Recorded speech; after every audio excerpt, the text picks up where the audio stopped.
नमस्कार साथियों, मैं मनीष भारती संस्कृति पीसीएस प्लेटफॉर्म पर आप सभी का स्वागत करता हूं। साथियों, जब हम बिहार की चर्चा करते हैं और बिहार की गंगा नदी को देखते हैं और उत्तरी मैदान में जब वहां पर जाते हैं तो एक भाषा हम सभी को समझ में आती है जिसे मैथिली भाषा कहा जाता है। बिहार में यूं तो बोली और भाषा के हिसाब से देखेंगे तो तीन प्रमुख है, जिसमें एक मैथिली, दूसरी मगही और तीसरी भोजपुरी। मैथिली भाषा है, संविधान के 8वीं अनुसूची में शामिल है, और इसके अलावा मगही और भोजपुरी बोली कही जाती है, जिसे भी संविधान के 8वीं अनुसूची में शामिल करने की बात की जाती रही है।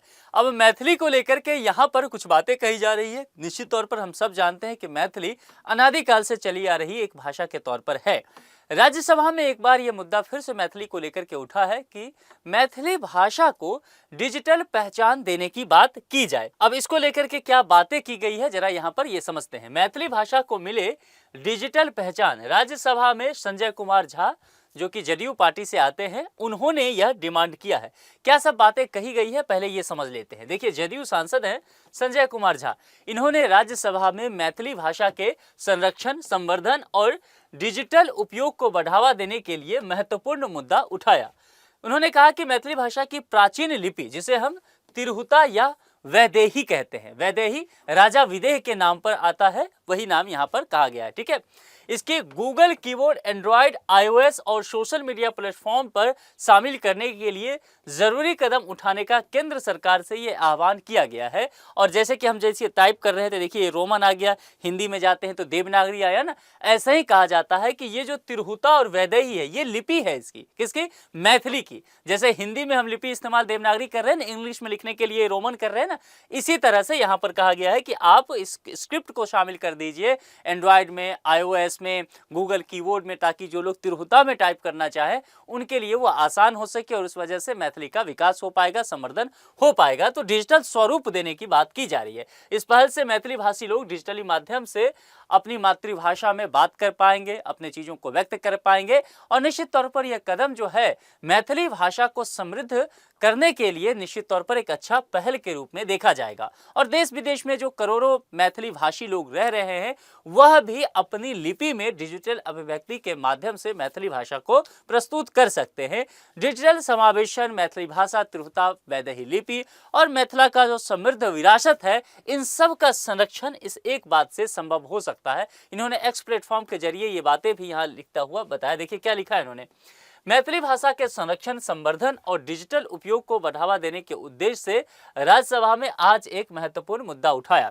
मैथिली भाषा की प्राचीन लिपि तिरहुता वैदेही को गूगल कीबोर्ड, एंड्रॉयड, आईओएस और सोशल मीडिया प्लेटफॉर्म पर शामिल करने के लिए जरूरी कदम उठाने का केंद्र सरकार से आग्रह किया, ताकि मैथिली भाषी लोग डिजिटली माध्यम से अपनी मातृभाषा का सहज प्रयोग कर सके। ये मुद्दा जो है राज्यसभा में उठता है। जो यहाँ पर लिपि है, जिसको मैं बार बार कह रहा हूं, जो चर्चा किया गया तिरहुता या वैदेही, तो ये लिपि यहाँ पर आप देखेंगे। जैसे आप देखिए यहाँ पर ये जो क ख ग, ये जो है ना बीच बीच में, तो ये क ख ग क्या है?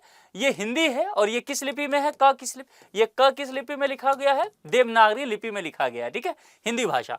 ऐसे ही यहाँ पर जब ये इस तरह से लिखा जा रहा है तो ये क हुआ, लेकिन ये क मैथिली भाषा का है और ये तिरहुता लिपि या वैदेही लिपि में लिखा गया है। तो यहाँ पर यही बातें की जा रही है कि इसी को आप जो है कि गूगल कीबोर्ड वगैरह में शामिल कीजिए, ताकि एक बड़ा क्षेत्र देखेंगे बिहार अगर प्रशासनिक दृष्टिकोण से देखें तो 38 डिस्ट्रिक्ट में बटा हुआ है। 38 डिस्ट्रिक्ट में अगर तकरीबन आप देखें तो तकरीबन 22 से 23 डिस्ट्रिक्ट आपको मिथिला के क्षेत्र में नजर आता है।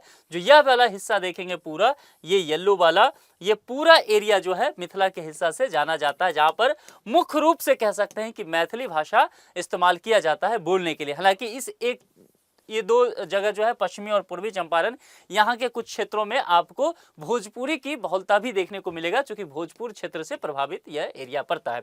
और कई जगह जो है इसका अगर कह सकते हैं उपभाषा के तौर पर कहे अंगिका, वंजिका, तो ये भी आपको ठेठी भी इसके अलावा चर्चा मिलेगा, लेकिन मुख्य रूप से मैथिली ही है। और ये वाला क्षेत्र जो मगध वाला क्षेत्र है, जो पटना का इलाका, गया सब जो है, ये मगही यहाँ बोली जाती है। और यह वाला हिस्सा देखेंगे जो कैमूर, रोहतास वगैरह है, या ये जो सिवान वाला वाला सब हिस्सा है, बक्सर सब, यहाँ पर भोजपुरी का इस्तेमाल होता है।